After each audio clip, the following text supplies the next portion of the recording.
Okay, so I'll get started here. Thank you everyone for coming today. I'm excited to give this presentation. I appreciate, thank you to my committee as well as everyone else who's attending. The title of my thesis proposal and my talk here is Interpretation and Optimization of Recurrent Neural Networks through Lyapunov Exponents Methodology. So first I'll give a brief outline of what you can expect in this talk today. I'll begin with an introduction in which I'll briefly outline the ideas that I'm covering regarding, sorry about that, starting with just a brief introduction to Lyapunov exponents, what they are, what they represent, and the dynamical systems framework in which they're developed. Then I'll move on to give a brief introduction to recurrent neural networks, and then I'll show a bit of the connection between the dynamical systems framework and those recurrent neural networks. I'll then go into greater detail about Lyapunov exponents so that I can explain how they're calculated and some interpretation of them. Then I'll have a section where I describe the recurrent neural networks in more detail, describing some of the challenges that are associated with training them, and describing some of the solutions that have been proposed and some of the alternate architectures that have been used in order to address those challenges. And then finally, I will kind of draw these all together by showing how Lyapunov exponents can be used to understand recurrent neural networks and explain some of the future directions of the research that I'm doing. Starting off with this introduction here, I just want to, we'll start with an exploration of, let's say we have a dynamical system that starts following this trajectory as shown by the gray line here. And at some early time point, it starts at this gray dot. And there are two nearby trajectories that, let's say those start as a small perturbation from this initial point, and these two perturbations are orthogonal to each other. We can see how this small perturbation can change over time as the trajectories sort of evolve over time as well, and how much that separation between these nearby trajectories changes.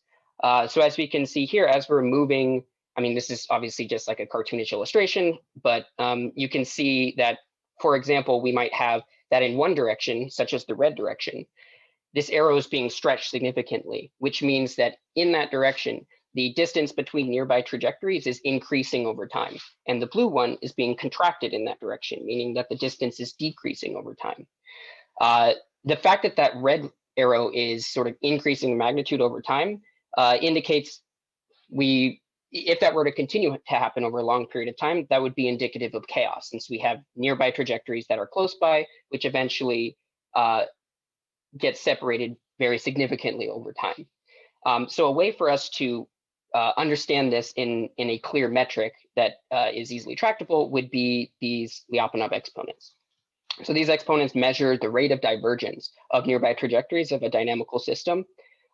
This theory was developed in the context of autonomous fixed coefficient systems. So we have here an autonomous system is described as if you have a state space h of t, or states h of t.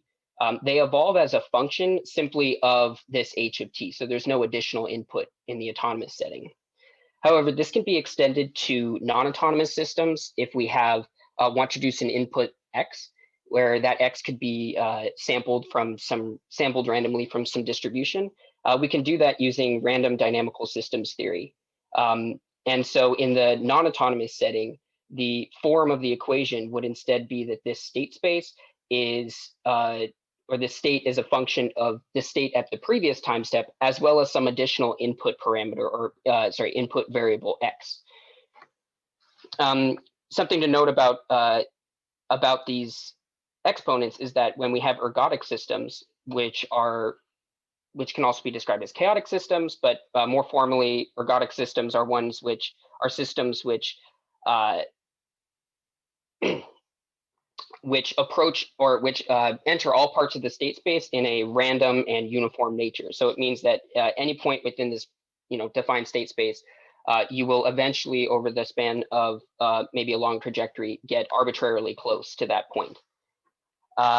And then just another thing to note about these exponents is that the number of exponents will be equal to the dimension of your system.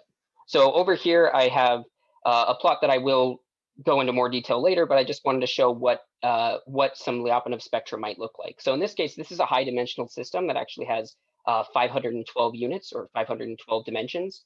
And one thing to note about these exponents is that you will start with the the smallest index, or your first Lyapunov exponent will be the largest of the exponent. And then they're ordered such that as you increase the index, it will be monotonically not increasing. And usually, in most cases, you will see that it is actually decreasing as a function of the index. But there's also like a significant variety of shapes which are determined by this function f. So even though you have a whole bunch of different sizes, this is ultimately a property of this function f. Now I'll describe a little bit about recurrent neural networks. Recurrent neural networks are a powerful tool which are used, which specialize in and are used for handling sequential data. In this context, or for this type of neural network, the neurons maintain hidden states of H, which allow you to sort of track information over a period of time. And then the function f will modify the hidden state, which is H, using the previous hidden state as well as some input x. So x would be the sequence that you're trying to learn on, and then H is sort of this internal hidden information that is stored within the neurons. The same equation is applied at each step, so you still have the same f that you're using every time, but the inputs of that function, H and x, will be varying. So that's how you get the differences in the output. And just another thing to note about recurrent neural networks, it's a very well-known problem that long-term dependencies can be difficult to learn. And I'll be going into that challenge a little bit more later on in the recurrent neural network section. There's some common applications of recurrent neural networks that are rather, some of them you have all seen and probably see every day. So for example, you might have, you can have language modeling. So say you're typing into Google, Seattle W. If you're like any other Seattleite, there's like a 99% chance that you're trying to ask what the weather is today. So it can figure out based on this sort of sequence prediction of language modeling that you're trying to, the next word is going to be weather there. You can also have speech recognition. So say you're instead speaking out loud and saying, hey, Google, what is the weather today? Oh, sorry, dang it. I have a Google speaker in here. Don't talk to me. Today in Seattle. There we go. Hey, Google, what is the weather today? And then it'll it can recognize based on that audio there. It breaks it into a sequential input that it then turns into speech, or sorry, turns into text. You might have machine translation, where instead you start with one language and then transform it into another. So say you start with Persian, where it says Havo Imruz Cheture, then it can figure out based on an RNN model that is saying what is the weather today in English. Other applications that probably are not as commonly used, I'd imagine, in your everyday life, but that are important in the scientific setting, involve sequence prediction. So in this case, this is just demonstrating you could have, like, say, motion capture data on joints and try and predict with in some sort of sequential model what the motion at the next step is going to be. And then another very common application of RNNs is in actually modeling real biological neurological systems. And so I won't go into too much detail here, but a lot of the methods that have been developed for RNNs, there's a lot of overlap between what's used in analyzing the brain. So seeing this framework of how RNNs are used, we want to extend that to view them as not just these machine learning tools, but also as dynamical systems. So the equation for your sort of standard or vanilla RNN is shown here. And what I want to highlight about this is we see that the output, or sort of your state, is this H of t, and it's a function of both your state at the previous time step as well as some additional input x. These matrices here are parameters that over the course of learning will determine how much you should depend on this input, or how you should depend on this previous time step, how much you should depend on this input, and then there's this bias vector. So what we can note about this is that it's a non-autonomous discrete time dynamical system with states H of t and input x of t. And we can analyze this network, therefore, using a dynamical systems framework And more specifically, we can use the tools of Lyapunov exponents to understand the propagation of information in these networks. So now I'll describe a little bit more in depth what classical Lyapunov exponents are and how they can be calculated. We'll start with the framework of a map. So similar to as I was showing before, I'm showing this, by the way, as a note, I'm showing this in the autonomous case, and then it will naturally extend, and I'll explain a little bit in the recurrent neural network section how we can incorporate the non-autonomous setting here. But for the autonomous setting, we have sort of this map formulation here where the state at time n+1 is a function of the state at the previous time step. We can linearize this system we linearize it taking the Jacobian, where we see how this function, how say one direction of the function changes as we perturb the state in any other or in a given direction within that state space.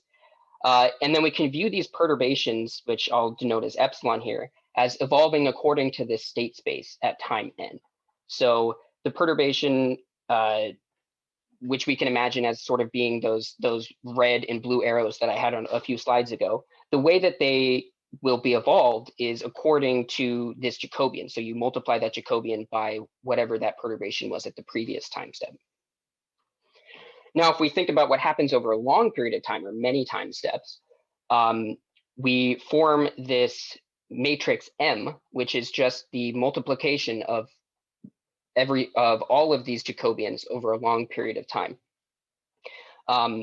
And so you can imagine that when we multiply that matrix by some initial perturbation vector here, then that will give what sort of the perturbation is at a much longer period of time.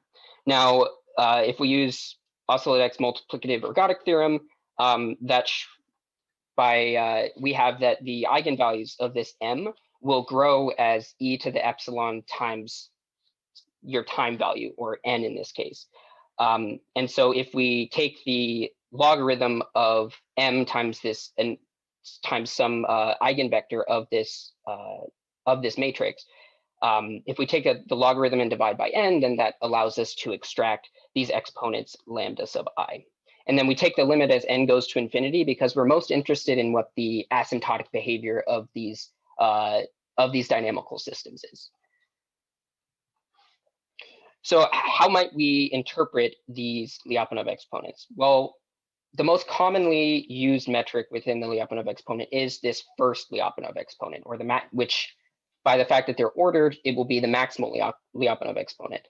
That will indicate linear stability. So you can imagine that, or we can describe that as the linear distance between nearby trajectories will grow as e to the lambda 1 times t, or in the map sense, or in the case of maps, that would be n. So if we think about over long-term trajectories where t goes to infinity or n goes to infinity, if epsilon 1 is greater than 0, then this entire quantity would diverge to infinity.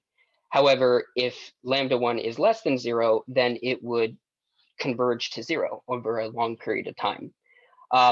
However, if it's equal to 0, that indicates that we have limit cycles or quasi-periodic orbits, which means that there's sort of not this long-term, like it's not going to explode to infinity, but it's not going to converge to 0. Instead, you might have sort of this almost like they're rotating around each other in a fixed way. So the expansion, or sort of the uncontrolled divergence, is an indicator of what is described as chaos. But then the fact, if we have lambda 1 less than 0, the fact that they're all converging to each other is indicative instead of a fixed point attractor. So in that case, you have, regardless of which direction you're going in, or regardless of which direction your initial perturbations are in, you expect all of them to still sort of go to this same spot, because all of those distances will eventually collapse onto that, say, that gray line from the earlier slide. Another use of Lyapunov exponents has been used in the Kaplan-York conjecture, which is used to estimate the dimension of a tractor of a dynamical system. And in this case, the dimension is referring to the Hausdorff dimension or the fractal dimension. So if J is, and the way we can do this is by defining an index J, which is found by looking at the sum of the first J Lyapunov exponents. If that sum is greater than or equal to 0, but then if you add the next Lyapunov exponent, if that sum becomes less than 0, then that is how you that is the definition of your J. So it's really the smallest J such that the sum of all Lyapunov exponents up to and including J is greater than or equal to 0. In that case, the Kaplan-York dimension of the attractor is defined as shown here. So you take that sum, which is the sort of smallest positive sum of these exponents that you can get, and then you divide it by the next Lyapunov exponent, which will inherently be negative, since adding it to a positive value will give you a negative value. So you take the absolute value of that and you add it to this J. And that is, that's been shown, as I said, by Kaplan and York to be a useful or an accurate estimation of the Hausdorff dimension or fractal dimension of strange attractors. Another interpretation of Lyapunov exponents has to do with how finite or how n volume elements, or not necessarily full volume elements, but it could even be, say, 2-dimensional or 3-dimensional volume elements expand or contract over time. So if you take the sum of the first, I'll say k, so the first k Lyapunov exponents, and you say e to that exponent raised to the t, that gives an indication of how those volumes expand and contract over time. Admittedly, there is going to be some distortion given that you'll have a greater expansion in, say, the lambda 1 direction. But nonetheless, this is sort of like a helpful heuristic for understanding what it means, like what the sum of those first Lyapunov exponents would give you. But if we now consider all of the Lyapunov exponents and take the mean of that, that gives you an idea of sort of the rate of contraction, or it could be expansion of your entire system of full volume elements. Meanwhile, the variance in the spectrum indicates either homogeneity or heterogeneity in stability across different directions. So that can mean, say, all of your Lyapunov exponents are all the same. That means that you have expansion or contraction to the same exact amount across all directions. But if you have a large variance across your exponents, that means that you might have some directions which expand significantly and others which contract significantly, for example. So I want to go over just a quick example system, which is rather well known. So we have the Lorentz system, which is defined by the equations shown here. The sort of canonical parameter choice or parameter selection for the Lorentz system is with sigma equal to 10, beta equal to 8/3, and rho equal to 28. However, I wanted to show a variety of dynamics, and so I did that by varying this rho parameter. And I demonstrated a few different values on this plot over here. So the canonical one is this blue. We have this orange being 16. We have this green right here, which might be a little bit hard to see, and that's 5. And then for rho equal to 1, that's shown by this red curve right here. So I just want to point out that there's very similar shapes for the blue and the orange. So we might expect that their sort of their level of chaoticity might be similar. This green, actually, it's kind of hard to see because it's on a smaller scale, but it has sort of a similar shape in that it starts forming a bit of like this lobe structure, although it doesn't jump around to a second lobe. However, this red curve actually just kind of converges to a single point right here. We can see that behavior reflected actually in the Lyapunov exponents here. So since this is only a 3-dimensional system, we have only 3 Lyapunov exponents. But if we focus on this first Lyapunov exponent, those behaviors that I pointed out there are actually reflected in this, captured and reflected well in this first Lyapunov exponent. So blue and orange being both quite large first Lyapunov exponents and positive indicates that they're both similarly chaotic, which seems to be reflected in that shape there.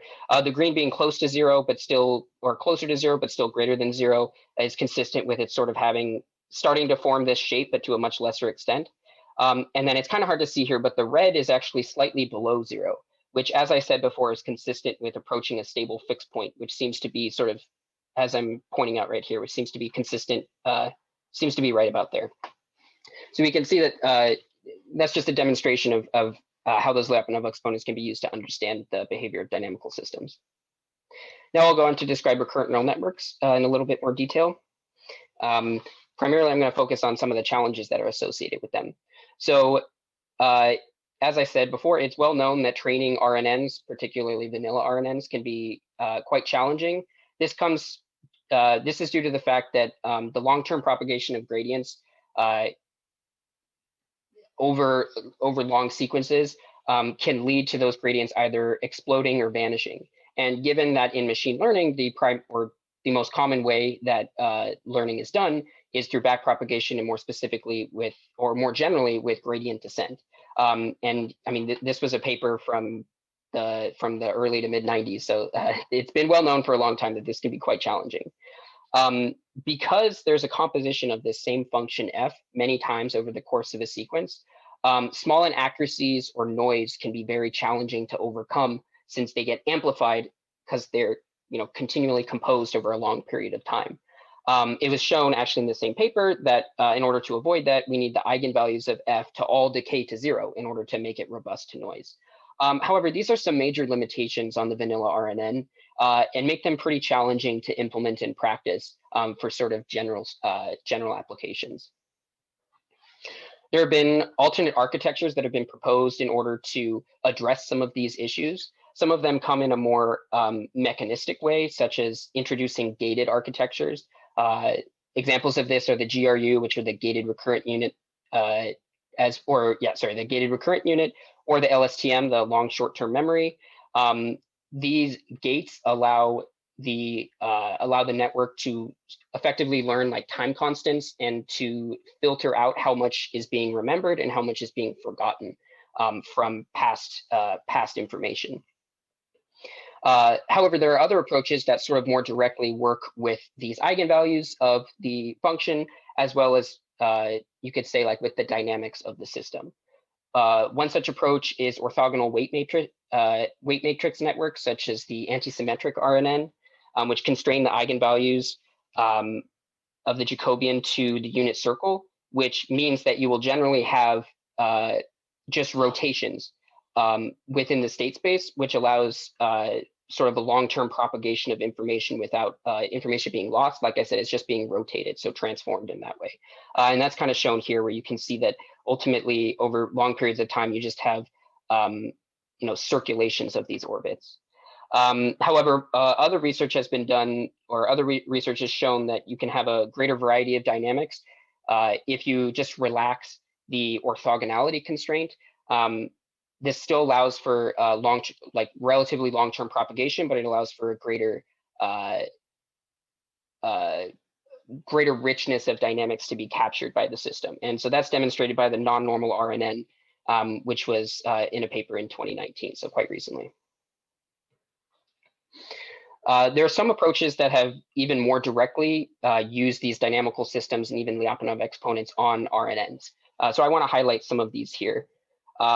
One such work by the Google Brain team, and this paper by Neeru Maheswarathan in 2019, analyzed fixed points of RNNs, which are shown here, to find universality classes in the dynamics of those RNNs. So what's shown here is that regardless of the type of structure that was used, whether that was an LSTM, a GRU, this sort of vanilla RNN, or this simple gated recurrent structure that they showed, there's a lot of overlap here in how the dynamics are actually achieved within those networks. What I haven't shown in this is that there's actually a significant clustering and separation between these networks when you instead look at how these are achieved geometrically for those systems. Another application that's used Lyapunov exponents directly, it was actually done by Guillaume Lajoie in 2013 under the supervision of Eric Shea Brown on my committee, which connected the first Lyapunov exponents of spiking networks to periods of reliable and unreliable spiking behavior. So just what they showed was that if your first Lyapunov exponent is less than 0, that corresponded to reliable spiking, or if it was greater than 0, that was unreliable spiking. So that is sort of consistent with what we were describing before about sort of chaos and sort of more difficulty in controlling things as the exponents get larger. And then a recent paper by Rainer Engelken demonstrated that chaos in RNNs is extensive through size variance of the Lyapunov spectrum. So what that's showing more, just to put that in slightly more understandable terms, is really that you can achieve pretty much the same or similar shapes of dynamics if you regularize the index of your Lyapunov exponents, regardless of the size of your network. So that shows that there might be some mapping or some easy interpretation or way to expand results from one size of a network to other sizes of a network. So now I'll demonstrate how we can extend these Lyapunov exponents to RNNs. We start by initializing the hidden states of the RNN at all zeros here, as well as a matrix Q as the identity, since we want these to be orthogonal, and the identity will have orthogonal vectors. We then calculate J and then multiply that by Q at each time step. Now this J is a Jacobian, the Jacobian of the system, and this will actually be a function of both H and X. So this is where the non-autonomous setting comes into play,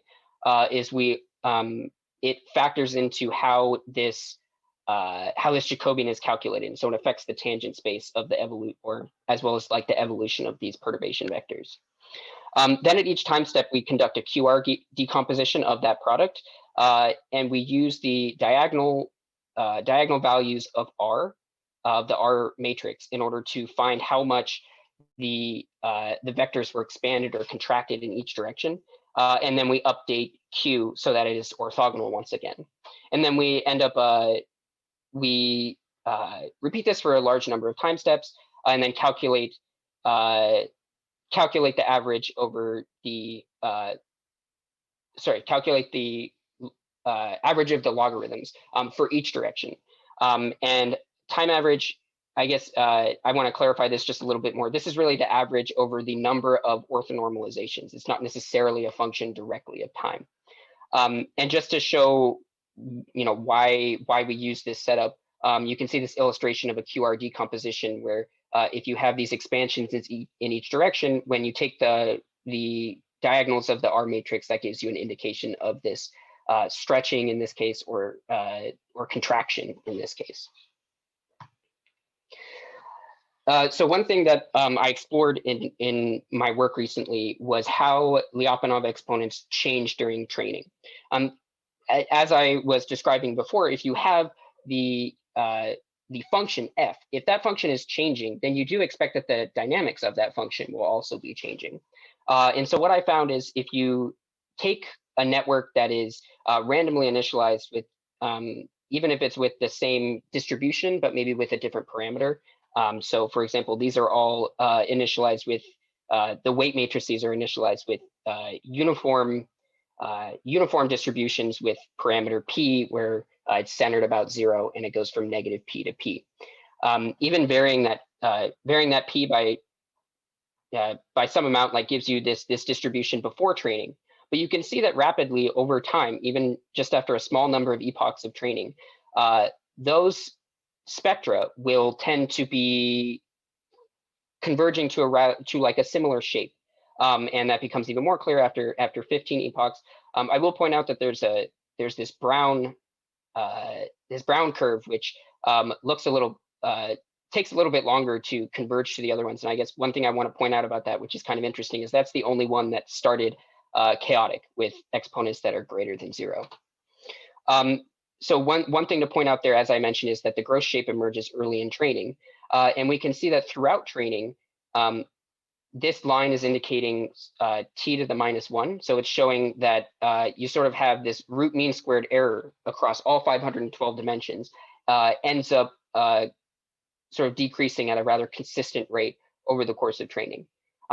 Another metric, like the mean Lyapunov exponent, changes very early in training and rapidly goes from this very negative value for most cases to a much less negative value. and then sort of changes less over time. So that's kind of an indication that some of these properties emerge very early in training, and it'll be that could indicate whether that's like directly because that's how much the loss function is changing, or whether there are some aspects of that of that Lyapunov spectrum that are sort of integral to training.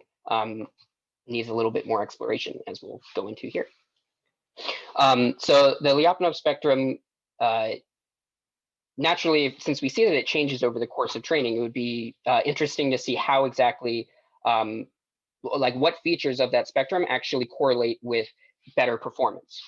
Like, as I was kind of alluding to before, over the course of training, you would imagine that the performance of those networks would be improving. So here I have a couple examples that I'm demonstrating on. One of them is a character prediction task that we call RNN. Another one is sort of predicting motion from predicting the next step of motion across different joints in a motion capture problem. And we can see that across these two different tasks, we have different features that tend to correlate better with performance. So for the character prediction task, the maximum Lyapunov exponent, as it got closer to 0, that's where we saw that the exponents, or that's where we saw that the performance tended to be better as the maximum exponent was closer to 0. However, in the case of the motion capture data, we found that the mean Lyapunov exponent, actually being smaller, correlated better than like the maximum Lyapunov exponent did with performance. So this shows that these relations can be complex and are task dependent, but it is clear that there is some correlation here that is worth exploring. So to get a better understanding of what this correlation might be and how we might gain this understanding, I decided to extend this work to take advantage of one of those properties that I described earlier about the sort of size invariance of the Lyapunov spectrum. And I looked at training different networks, or networks of different sizes, ranging from 64 to 512 with the factor of 2, and seeing how, when they're all trained on the same task, how well we can extract the information from the Lyapunov spectrum to predict what the performance of those networks would be. So I've shown here, when they're actually trained, all I varied for these networks was what the initialization parameter was, P, for that initial distribution, or for the initial form of the weight matrix.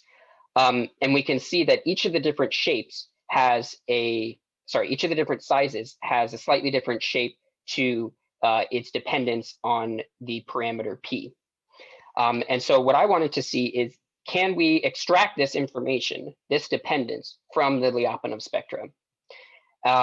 And so what I demonstrated, in order to find that dependence or that correlation, I trained just a very simple, fully connected neural network that I called PredNet.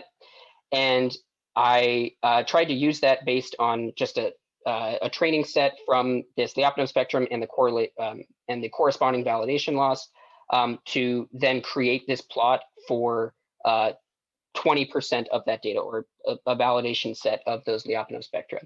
I then used that to generate this plot, and you can see that while it's not perfect, this dependence here, such as which is most clear in the red and green curves here, those values at which the increasing the initialization parameter beyond that point leads to worse performance are actually very well captured. These arrows are in the exact same spot, and you can see that they capture that quite well.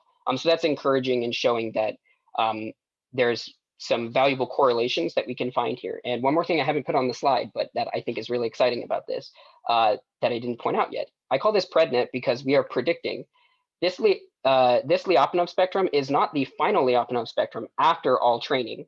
This is the Lyapunov spectrum after, in this case, only 40% of training. And it was able to predict this validation loss, which was the validation loss after 100% of training. So this was certainly encouraging and showing that there are these properties which emerge early, which correlate well to this performance that occurs later after a longer amount of training.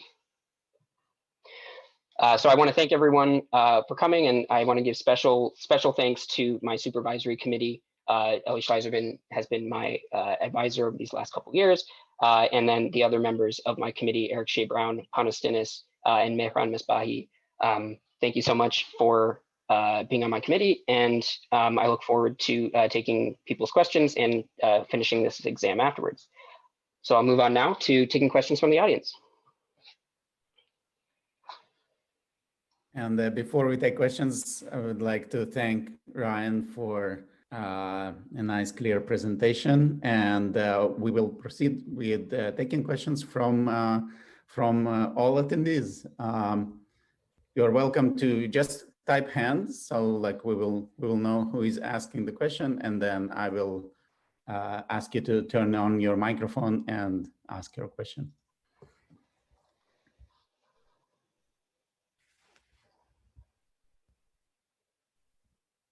All right, so we have first hand by Biraj Pandey. Go ahead, Biraj. Yeah, that was an awesome talk, Ryan. So one thing that I saw that I thought was really cool was like this idea of right. So you had like different Lyapunov spectra, right, predicting for different kinds of tasks. Is it possible to, I guess, relate the task structure to the spectra, like something about the data geometry or something, and relate that to the spectra? Or something, yeah, like the chart. Yeah, that's a great question. So that there is I've tried a little bit to sort of draw this, except for it relies a lot on sort of like the biases you might already have. I guess regarding these particular tasks, some of the logic I use to sort of justify why this might be happening is this first Lyapunov exponent, the maximum one, is, as I said before, is an indicator of linear stability. So you would imagine that as this first Lyapunov exponent gets considerably lower, that means that the rate of contraction of your nearby trajectories is going to be contracting much faster, which means that it can be more difficult to retain information over a longer period of time. So my initial interpretation of this is that the character prediction task requires somewhat long-term dependencies. So you might have it where a character will have to know from not only its own word, but maybe there's an indication from a word that's before it, or even a few words before it. So that's kind of like a long, maybe 10 or 15 characters that it has to track that information of across in order to successfully predict what's going to happen later. Meanwhile, the sequence prediction test, the fact that it has maybe less dependence on this first Lyapunov exponent, I was kind of thinking that might have more to do with the fact that there's only a finite, there's kind of like only a reasonable amount of distance that can be covered over a short period of time if you consider all the joints on a body. You're not going to immediately jump from like, I'm not going to jump from that side of my room all the way to this side of my room, which, believe me, you can't see it, but it's more than the width of my shoulders. But you're not going to do that over the span of 1/10 of a second or a millisecond.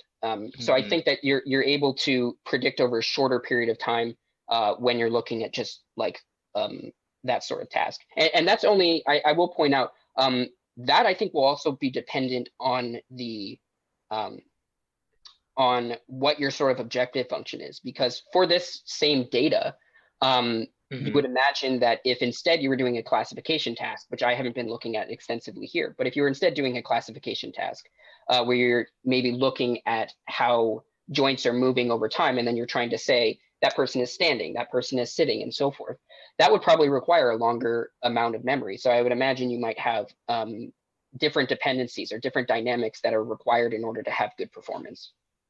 Right. No, that's awesome. Interesting. Very interesting. Thank you for answering my question. Yeah, thank you for the question. Great. Any other questions? In the meantime, while we are waiting, just wanted to mention that Biraj comment is really interesting in terms of task dependence, right? So like in dynamical systems, we have, and Ryan described it really nicely, classical definition of autonomous, non-autonomous systems, and so on, and variable parameters. task dependence means like it's all combined together, right? So like it's a new type of dynamical. So definitely an interesting aspect to study within recurrent neural networks. Right, it seems like in terms of our audience, these are kind of the questions for the public session. So I would like to ask again, like let's thank Ryan again, and then we will transition to committee questions. Thank you all for coming, everyone. Thank you, everyone, for attending the talk.